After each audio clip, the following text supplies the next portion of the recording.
नमस्कार, मैं जयश्री नागदा और आप देख रहे हैं क्राइम रिपोर्टर। राजस्थान के बारां जिले के छोटे से गांव आकाखेड़ी की सुबह रोज की तरह शांत थी। गांव की गलियों में हल्की ठंडक और पंछियों की चहचहाहट बिखरी हुई थी। लेकिन उस सुबह 26 मार्च 2021 को कुछ अलग था। इस सुबह की हवा में कुछ खून सा, कुछ मातम सा घुला था, जो कुछ ही पलों में पूरे गांव को हिला देने वाला था। सुबह के करीब 7 बजे राजू नाम का एक लड़का, जो गांव के ही स्कूल टीचर प्रेम नारायण मीणा का भतीजा था, रोज की तरह दूध लेने अपने चाचा के घर पहुंचा। उसने दरवाजा खटखटाया, आवाज लगाई, लेकिन अंदर से कोई जवाब नहीं आया। उसने कुछ देर इंतजार किया और फिर थोड़ा जोर लगाकर दरवाजा धकेला। दरवाजा खुल गया। अंदर का नजारा उसकी आंखों को सन्न कर गया। उसके चाचा प्रेम नारायण का शरीर बिस्तर पर खून से लथपथ पड़ा था, जैसे किसी ने बेरहमी से उसका कत्ल किया। वो चीख पड़ा, चाचा। उसकी आवाज सुनते ही चाची रुक्मणी दौड़ी और अपने पति की हालत को देखकर उसकी भी चीखें निकल गई। पूरा गांव वहां पर जमा हो गया। पुलिस को खबर भी दी गई, लेकिन यह महज एक मर्डर केस नहीं था दोस्तों। इसमें छुपा था एक ऐसा राज जो 1 साल पहले ही एक चिट्ठी में लिख दिया गया था। पुलिस के पड़ताल और छुपी हुई चिट्ठी, पुलिस मौके पर पहुंची। हर कोना छाना गया, डॉग स्क्वाड लगाया गया, फॉरेंसिक टीम भी बुलाई गई, लेकिन असली सुराग तब मिला जब प्रेम नारायण की बड़ी बेटी ऋचा ने एक चिट्ठी पुलिस के हाथ में थमाई।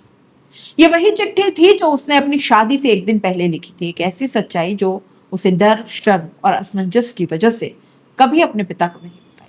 उस चिट्ठी में लिखा था, मैं अपनी माँ को बदनाम नहीं करना चाहती, लेकिन पिताजी, घर का नौकर जीतू अब इस घर में नहीं रहना चाहिए। बस यही एक लाइन ने पूरे केस की काया पलट करके रख दी। 3 साल पुराना रिश्ता और एक खतरनाक प्यार। नौकर जीतू उर्फ जितेंद्र बैरवा को 2019 में घर में रखा गया था। काम था खेती करना और उसकी रखवाली करना। हर साल 65,000 पर तय हुआ था ये सौदा, लेकिन काम के साथ साथ धीरे धीरे रुक्मणी और जीतू के बीच नजदीकियां बढ़ती चली गई। जीतू उम्र में रुक्मणी से 8 साल छोटा था, लेकिन मोहब्बत तो अंधी होती। ये रिश्ता इतना बढ़ गया कि बेटी ऋचा ने एक दिन अपनी मां को नौकर के साथ आपत्तिजनक हालत में देख लिया। उसी दिन उसने वो चिट्ठी लिखी, लेकिन डर के मारे कभी अपने पिता को वो चिट्ठी दे नहीं पाई। लॉकडाउन के दिनों में प्रेम नारायण लंबे वक्त तक घर में रहा। उसे भी कुछ संदेह होने लगा, शायद पत्नी और नौकर के बीच कुछ चल रहा है। उसने संकेत दिए कि अब ये नौकर घर में नहीं रहेगा, लेकिन रुक्मणी और जीतू को यह मंजूर नहीं था। फिर जो हुआ वो किसी क्राइम सीरीज से कम भी नहीं था। 25 मार्च 2021 की रात रुक्मणी ने अपने बच्चों को कमरे में बंद कर दिया। घर के पीछे रस्सी लटकाई, जिससे चढ़कर जीतू और उसका साथी हंसराज रात 1 बजे घर में दाखिल हुए। हाथ में कुल्हाड़ी और तलवार लिए वो दोनों सीधे प्रेम नारायण पर टूट पड़े। उसे सोते में ही मौत के घाट उतार दिया। पुलिस की कार्रवाई और गिरफ्तारी में क्या हुआ ये भी आप जान लीजिए। सुबह जब राजू ने दरवाजा खोला तो खून की नदियां बह रही थी। पुलिस ने शक के घेरे में सभी को लिया, पत्नी, बच्चे, भतीजा, पड़ोसी, लेकिन असली कड़ी जुड़ी ऋचा की चिट्ठी से। और फिर पुलिस ने जीतू और हंसराज को धर दबोचा। रुक्मणी को भी गिरफ्तार किया गया और सबको जेल भेजा गया। एक चिट्ठी ने इस मौत की कहानी जैसे खोल दी। अगर वो चिट्ठी ऋचा ने शादी से पहले ही पिता को दे दी होती, अगर प्रेम नारायण समय रहते सच्चाई को समझ जाता, तो शायद आज वो जिंदा होता।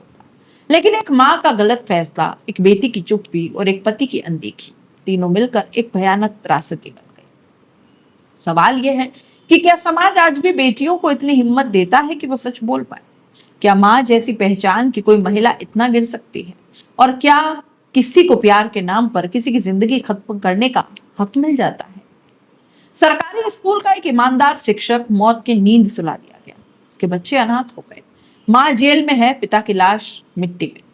ये कसकती हुई चिट्ठी की कहानी है जिसने सब कुछ पहले ही कह दिया था, लेकिन सुनी नहीं गई।